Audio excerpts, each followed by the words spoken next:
Good evening, guys. This is Chris from Copperhead Modeling.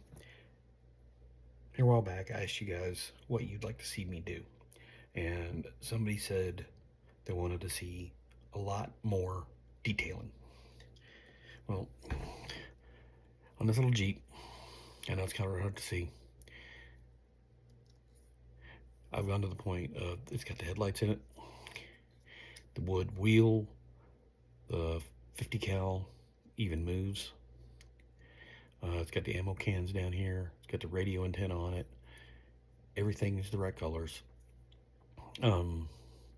This is for a diorama, so I needed a 1/48 scale Jeep to go with the 1/48 scale P51s. This damn radio antenna has been a nightmare. It's so small, it's hard to keep it glued in place. But here's the decals for it. It's from a company I'd never seen before. I bought it because I needed a 1/48 scale MB Jeep, Willys MB, and this is a Willys MB.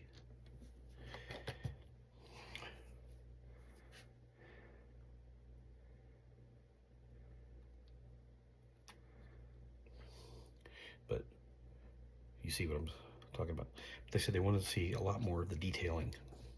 So I've been going through with my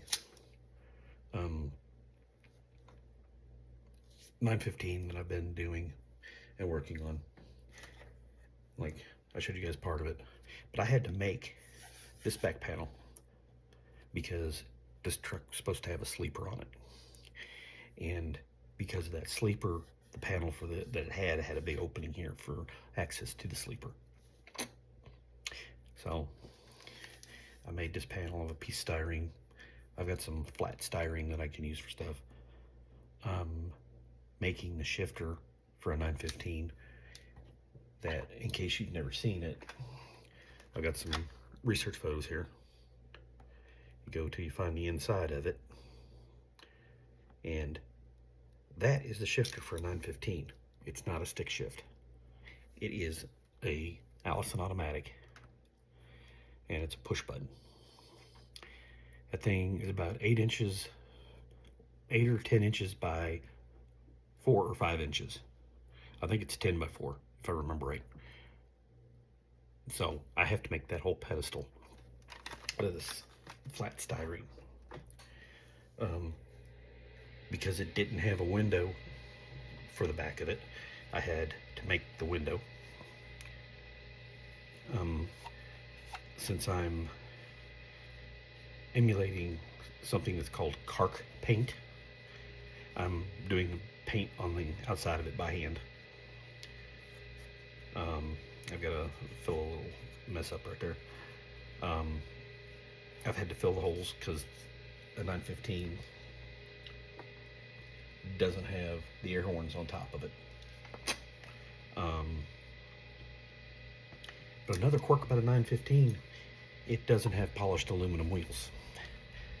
So instead of the wheels looking like this, I've got to do this to them and sand all of this, which means taking these little sticks and working like this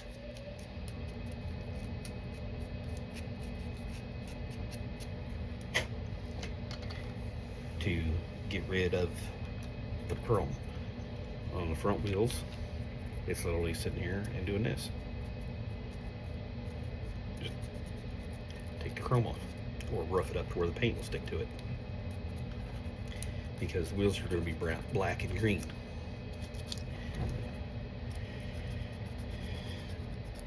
And they do have the lights on top of them, just like a regular DOT truck does, but they're not chrome, so you gotta, of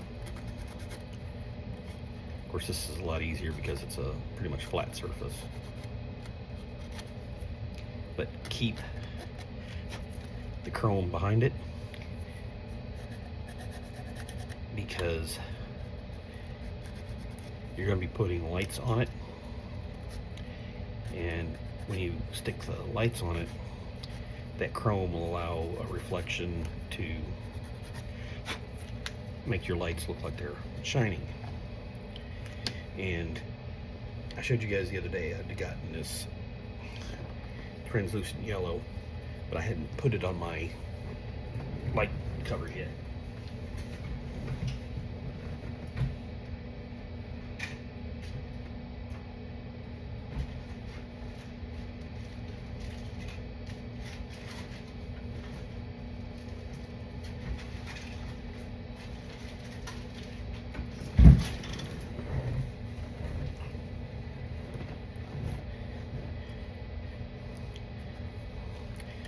There's what it does when you put it on your light covers.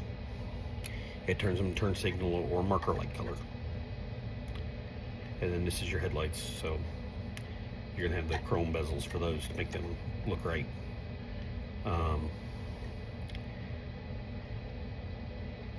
This is the windshields. This is the driver's door and passenger door. This is some marker lights that go on the truck. And you got one of the things for it, you got driving lights, which the 915 doesn't have. So another thing that I've got to do is make the front bumper for it. So this, you guys that wanted to see the more detailing, wanted to see how I was doing it, I guess, or how to do it, or anything like that, you know, you guys can ask me to do anything. If I know how to do it, I will do it. If I'm not sure on how to do it, you can see me screw up.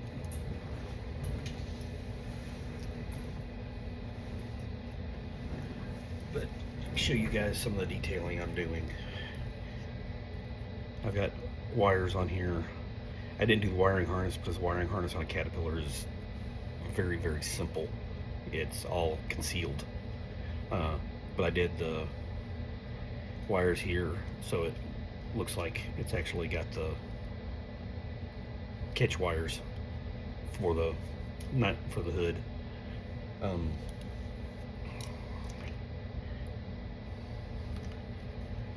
I did airlines on the brakes. Don't know if you guys can see them. I'm trying to figure out how I'm going to do the airlines going into the top of the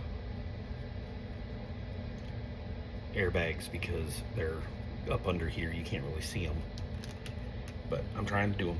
I'm also trying to figure out how I'm going to do the airline going into the fifth wheel because it comes up from underneath. I don't know how much you'd be able to see it. The fifth wheel is right here.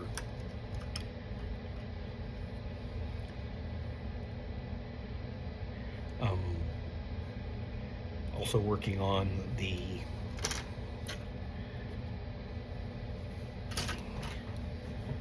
trailers for this build.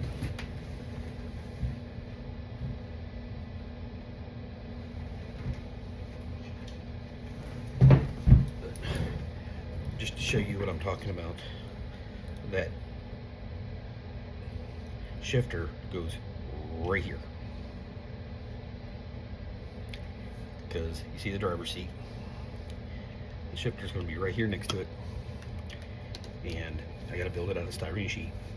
I got to figure out how I'm going to put the dimples in the top of it where it looks like it's got the shifter buttons in it. Hey Coda, this is my little girl, my furry girl. I don't know if you guys can see her. You see me mainly, but there's my little furry girl. My co-host at this time of night because my wife and my daughters are in bed.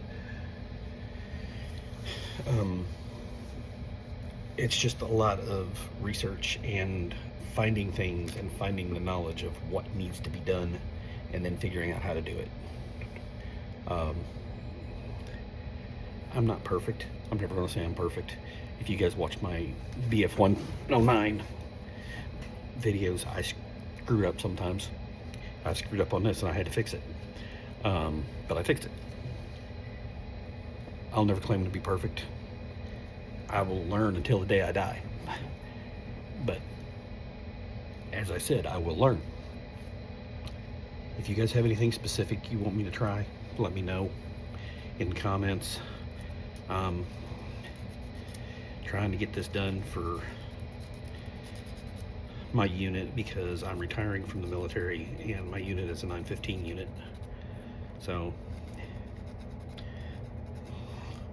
I literally just changed units from a PLS unit to a 915 unit. And then I said, oh, by the way, you can retire. So that was a nice surprise.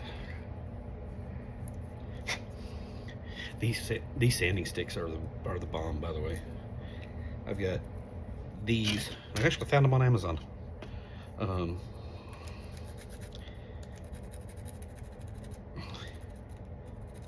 This is just one of my sanding things that I've gotten recently. I found this little block sander. I found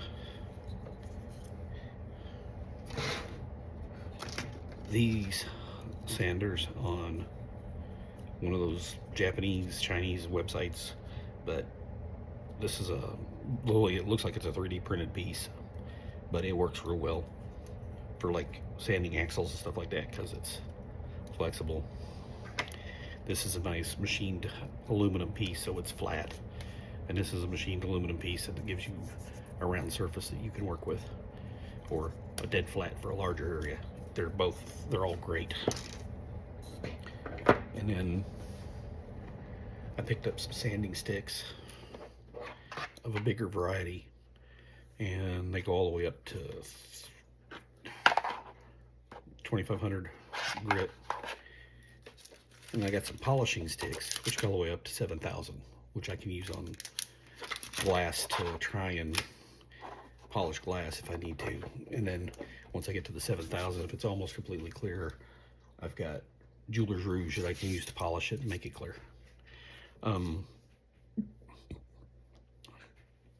So having the knowledge of these trucks from being in them has helped me a lot in what I've got to do.